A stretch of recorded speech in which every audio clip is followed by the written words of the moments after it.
La voz de los protagonistas. Contacto telefónico.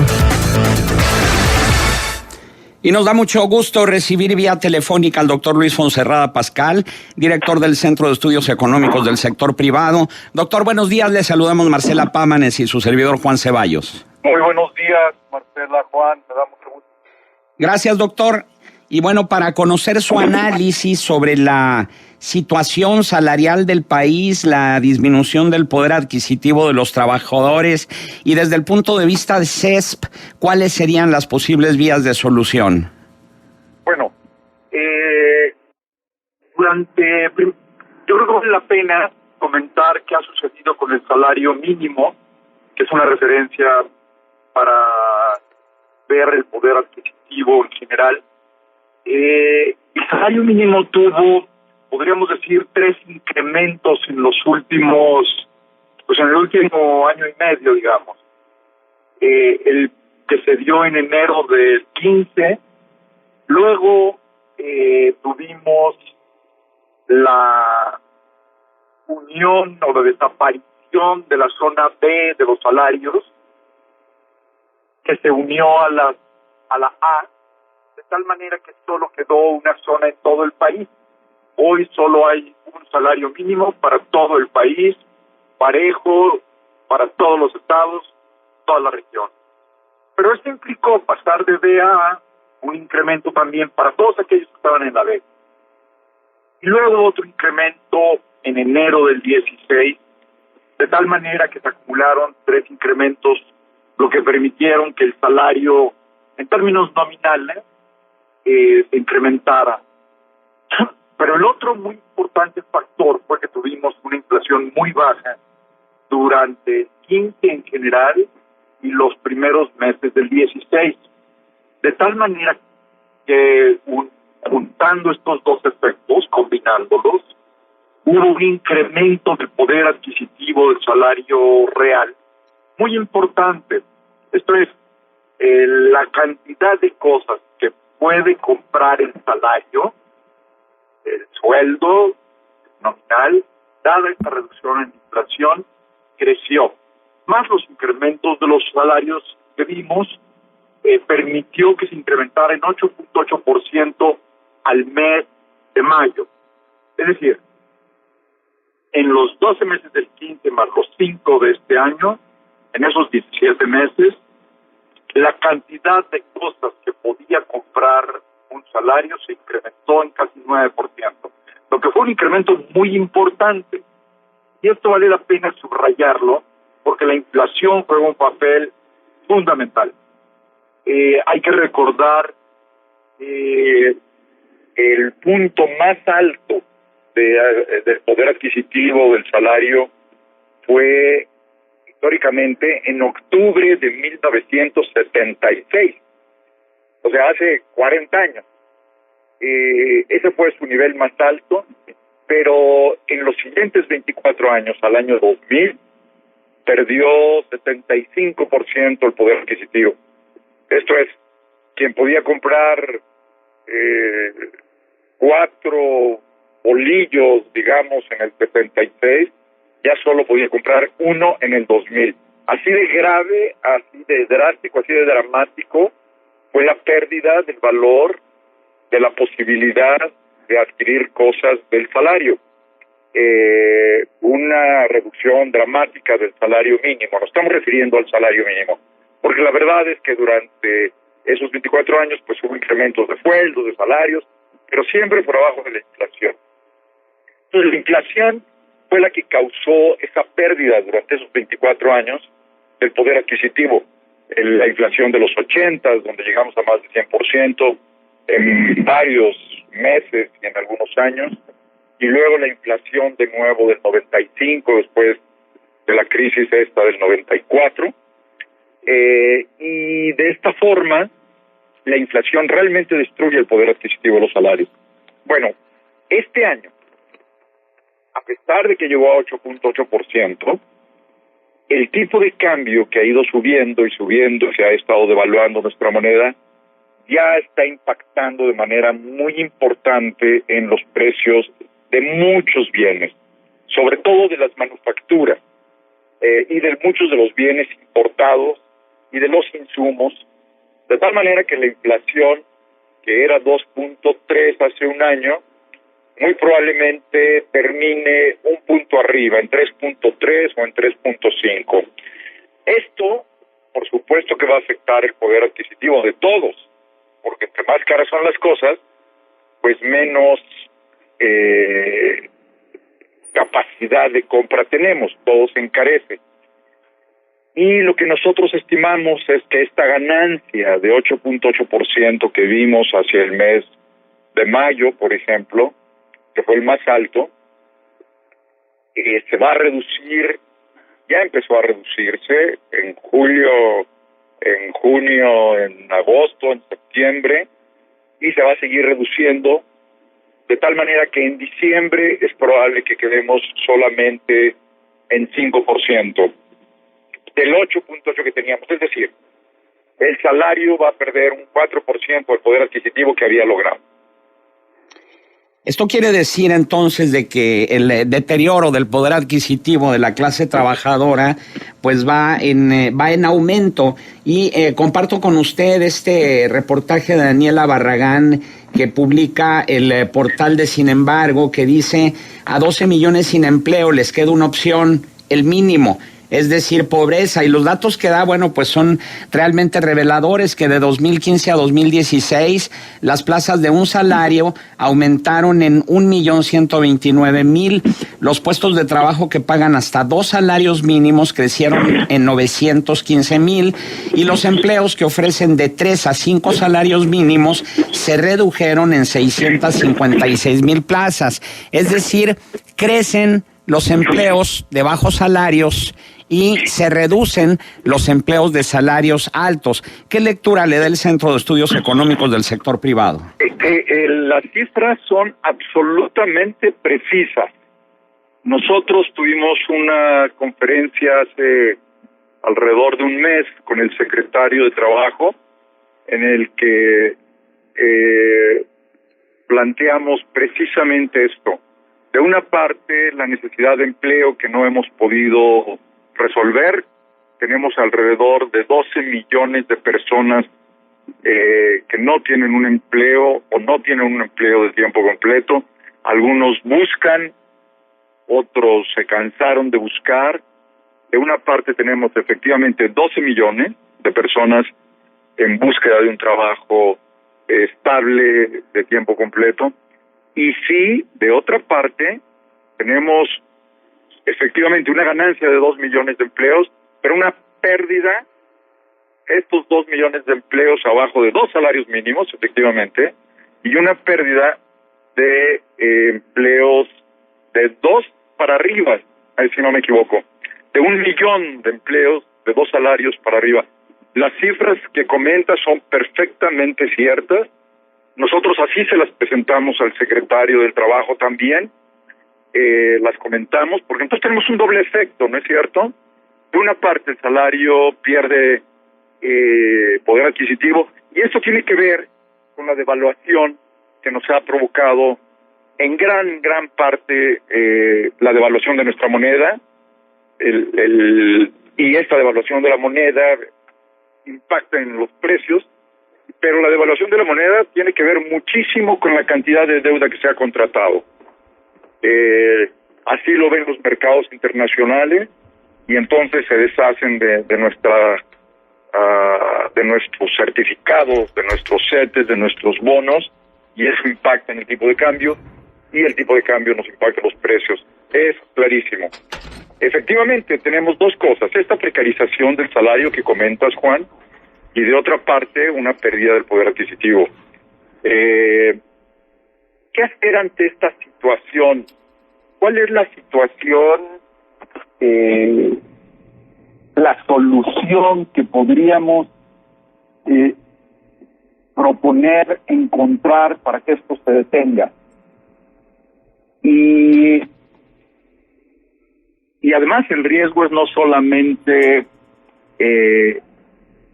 la inflación y la pérdida de poder adquisitivo, sino también tenemos que hoy por hoy nuestra balanza de pagos se ha ido deteriorando. Es decir, el déficit que vamos a tener, que ya tuvimos el año pasado y que es muy probable que volvamos a tener este año, de hecho un poco más alto, nos puede llevar a que se reduzcan nuestras reservas internacionales. Esto es muy delicado. El tipo de cambio, con su devaluación, puede ayudar a que se reduzcan las importaciones, es decir, todo lo que compramos afuera para no perder reservas internacionales, pero lo malo de este tipo de cambio es que nos deshace el poder adquisitivo, así que es la peor de las opciones. La otra opción es subir la tasa de interés, como lo hizo la semana pasada el Banco de México. ¿Por qué? Porque al subir la tasa de interés suceden dos cosas. Uno, los rendimientos para los extranjeros serán más atractivos y no se llevarán sus fondos. Pero la otra, que tal vez es la principal razón por la que lo llevó a cabo el Banco de México, es que al subir la tasa de interés, pues va a reducir el consumo y va a reducir la inversión. Y aunque esto parece exactamente lo que no queremos que suceda, va a ayudar también a reducir las importaciones. De todas maneras, es una medida muy dañina, ¿no es cierto? Tanto la devaluación como el subir la tasa de interés son opciones que no quisiéramos que existieran.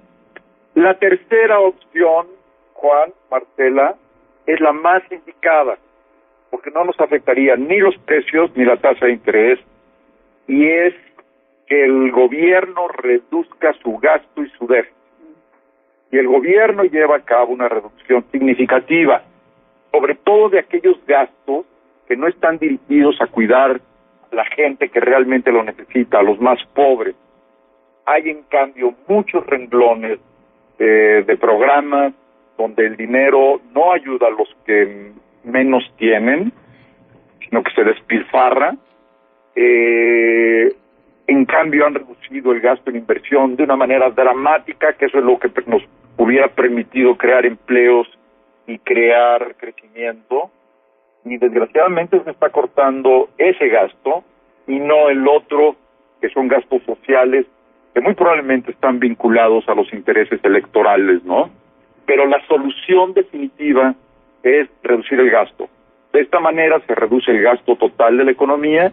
Por supuesto que también puede implicar menor empleo, pero digamos, es el menor de los males.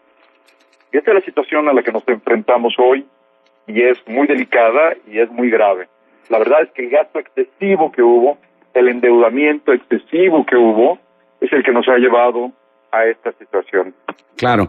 Ahora, si en 2008 Agustín Carstens dijo que la crisis económica internacional que se desató no afectaría tanto a México y sería únicamente un catarrito, pero se convirtió en una neumonía, la semana pasada dijo que se avecina una tormenta, gane quien gane en las elecciones de Estados Unidos. ¿Esto quiere decir que esa tormenta podría convertirse en diluvio? Y esperemos que no, caray. La manera de evitarlo es con un manejo responsable de las finanzas públicas. Ese es el tema. Y el gane quien gane, yo creo que no es tan claro.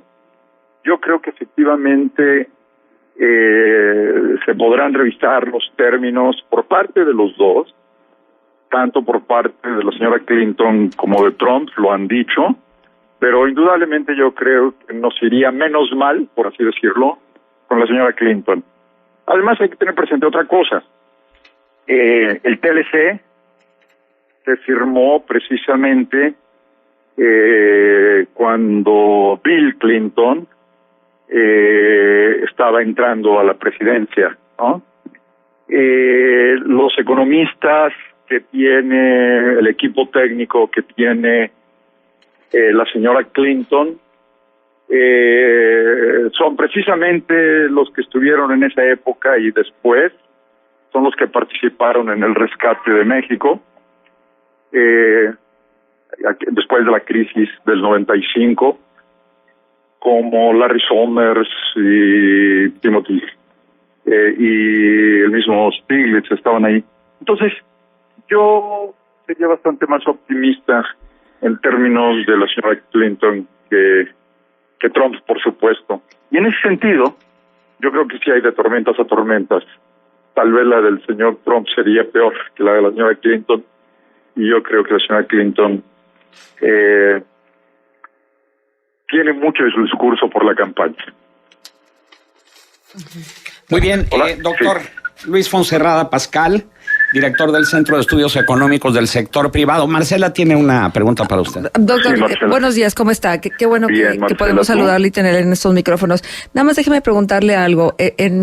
Con esta claridad que nos lo comenta, la obligación que tiene el gobierno de reducir su gasto.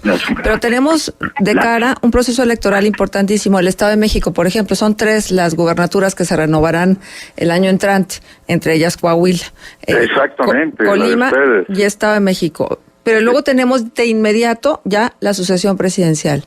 Ante estos eventos electorales, estos procesos electorales tan importantes, el Estado de México es clave, crucial. ¿Habrá posibilidad alguna de que se reduzca ese gasto? Uy, esa es la pregunta que nos hacemos todos.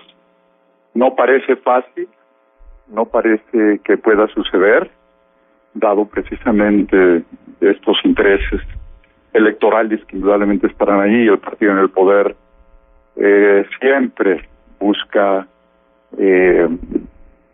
por supuesto, tener los recursos necesarios para las campañas y todo esto. Ese es un problema.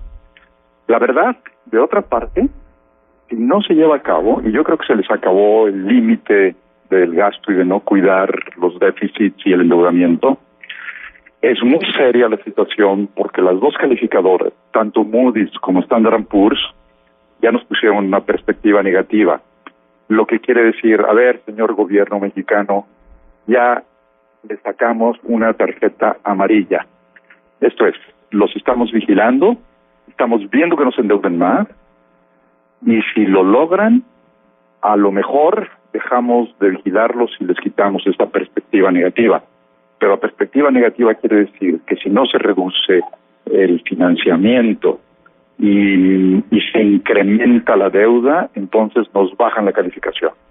Y el que baje la calificación es extraordinariamente grave, porque subiría inmediatamente el costo de la deuda.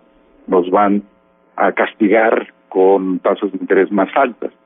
Creo que se acabó el espacio que tenía el gobierno. Como decía también el gobernador Carstens hace unos días, la deuda está en el límite de lo razonable. Quiere decir que cualquier otra cosa ya no es razonable, ¿no? Creo que a pesar de que esté el Estado de México y luego la presidencial, a menos que de veras de plano se actúe con una terrible irresponsabilidad, que no será sorpresivo porque ya se hizo, vamos a perder la calificación. Entonces es muy importante que de veras haya un manejo responsable de las finanzas públicas.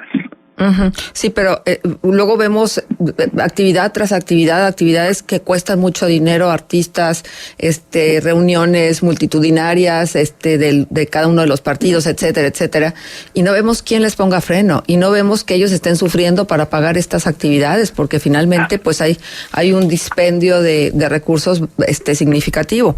Y en muchos campos, tienes razón, efectivamente. Así que sí es una preocupación seria. Nosotros hemos estado manifestándolo continuamente. Juan Pablo Castañón igualmente lo ha estado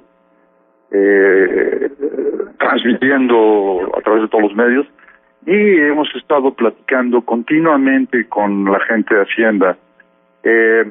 Desgraciadamente tenemos a un nuevo secretario, digo desgraciadamente porque no sabemos cómo va a actuar. El secretario anterior era muy consciente de la situación, aunque él fue el que nos introdujo en esta situación, pero esperemos que el nuevo secretario de Hacienda haga dos cosas. Uno, tenga la capacidad de llevar a cabo las modificaciones, porque si los intereses son políticos, en realidad no importa que quiera, me temo que tendrá instrucciones para llevar a cabo otras acciones, ¿no? Mantener el gasto alto, etcétera. Ese es la situación en la que se puede presentar. O sea que uno, que tenga la capacidad, y dos, que quiera, que lo entienda y que tenga la voluntad. Claro. Así que es digamos, un doble requerimiento el que tenemos ahí con el secretario. Ojalá lo electoral, lo político, no domine, porque nos va a costar mucho más a todos los mexicanos. Claro. Muy bien, doctor Luis Fonserrada Pascal, director del Centro de Estudios Económicos del Sector Privado. Nuestro agradecimiento por su valiosa participación aquí en Contextos. Yo les doy las gracias a ustedes, Marcela, Juan, por la entrevista. Siempre es un placer platicar con ustedes. Igualmente, gracias, doctor.